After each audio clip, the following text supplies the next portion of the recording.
curls, long eyelashes, oh, my rosy cheeks.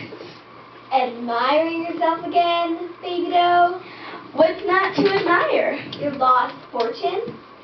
You're just jealous of my beauty and that I married Horace.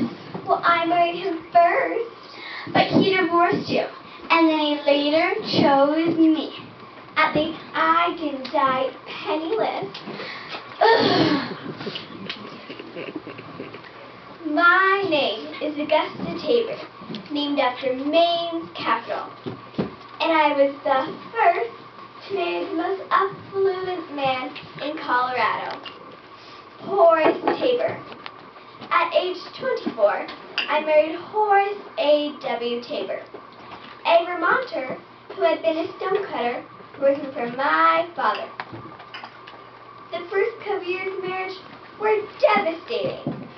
Horace built a rugged cabin for shelter in Deep Creek in Riley County, Kansas. Rattlesnakes snuggled under our beds. The occasional Indian begging for food. Even the lack of reading material were a world away from the warmth of my family's heart in Maine.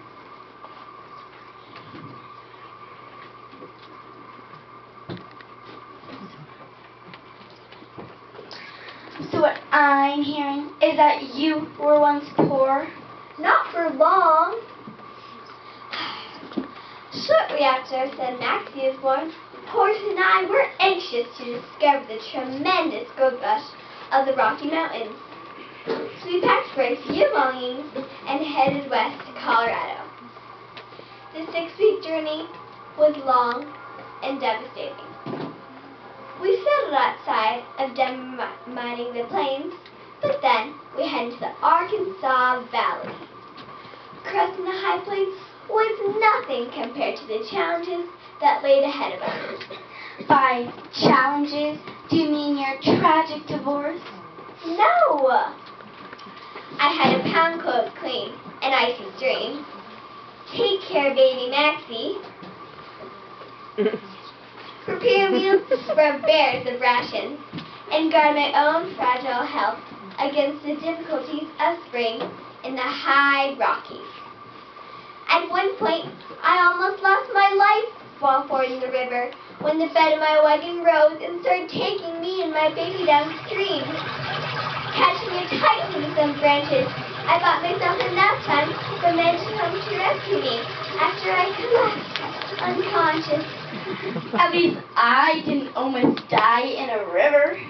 Really, baby doe? I recall you freezing to death. Eventually, we opened a store that earned more money than our mining adventures.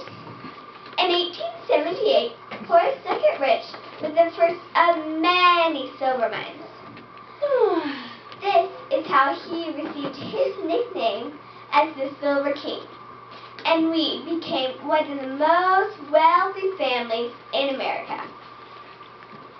Horace needed me to help him so he wouldn't lose all of his money, as proven when he married Miss Baby Doe Tabor and went broke. I lived in a mansion he built for me for a while, but then I moved across the street to a Bound House hotel managed by my son Maxie. Baby Doe? Oh, sorry. I fell asleep during your boring story. You always go on and on and on. Everyone would much rather hear about me. Now, it's my turn. Thank you very much. Hello, I'm Elizabeth Bessie McCord, also known as Baby Doe Tabor. I got the nickname Baby Doe because when I was little, I was the cutest of all 14 McCord children. Oh, please. You've got to be joking.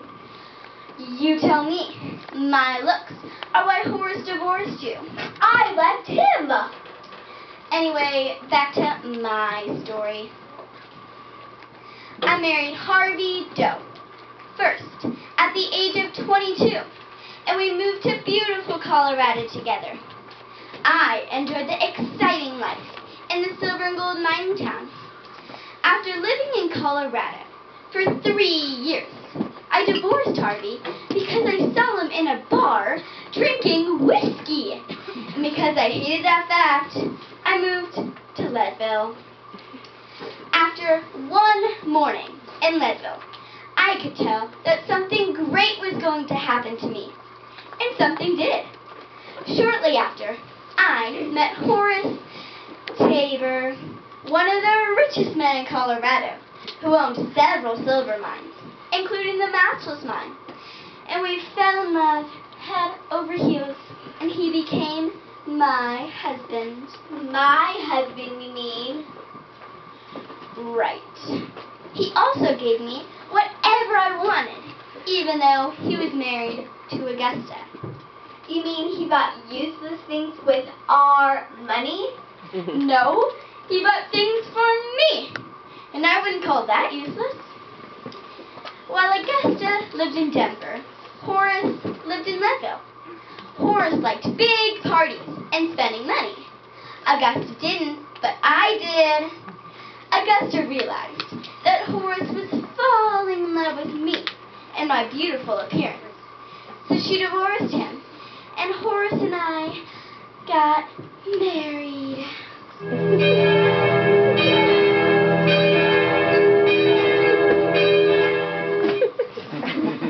He bought me an exquisite $7,000 laced wedding dress that even had jewels and pearls. 7,000? Yes, that's how much he loved me. He even bought me a big home in Denver, just for the two of us. A year later, I was blessed with 2 daughters, Lily and Rosemary Echo Silver Dollar Tabor, or Silver Dollar for short. We were so happy together until silver started not to be used as much, becoming more and more worthless. And sadly, the Matchless Mine started losing money, and soon it was closed. We had lost our fortune. Oh, continue. This is finally getting interesting. Horace became ill, and I stayed with him day and night, but he never got better. A few days later, he died. I became very poor after that. Yes. Excuse me? Pardon me. Not.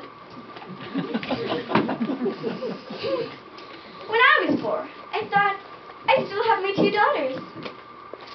But that wasn't true. Lily had run away when Horace died, and Silver Dollar moved away with no explanation. Later, I was devastated to find out that she had been murdered. Before Horace died, he told me to hang onto the Matchless Mine, and I did. But it never made money again.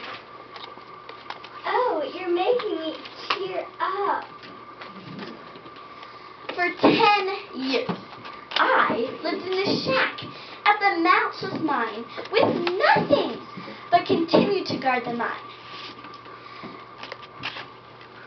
One winter day, one of my few friends came to visit me and found me laying on the ground, frozen to death.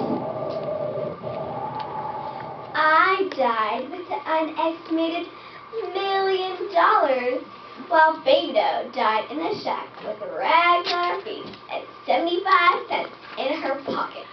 76 cents! I'm the one in the Tabor family that cares the least about money, and I'm the most successful in the family. Well, you can measure my success by how much Horace loved me and how I stole his heart. Yeah, right.